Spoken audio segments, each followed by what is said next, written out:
नाज़रीन غوثپور मां पुर वाक़े जी ख़बर आहे जेका अवां सां शेयर कयूं पिया। غوثپور जा शहरी ऐं ڀرپاسي जा इलाइक़े वासी بدستور ॾोहارين जे निशाने ते غوثپور शहर अंदरि بدامني ते ज़ाब्तो न अची सघियो। 1 महीने दौरान शहर जे मेन शाही बाज़ार मां फुर जी चौथी वारदात अवाम खे ख़ौफ़ में मुब्तला करे छॾियो।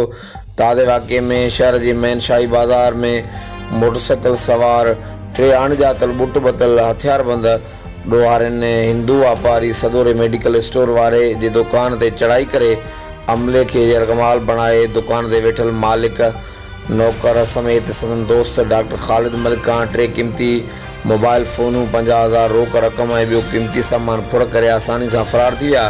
इतला ते पुलिस वाक़े वारे हंधि पहुती वाक़े जी आगाही वरिती। वाक़े सबबि शहर में ख़ौफ़ छायल आहे। हर वक़्तु आगाहण लाइ ॾिसंदा रहो JTN न्यूज़ غوثپور।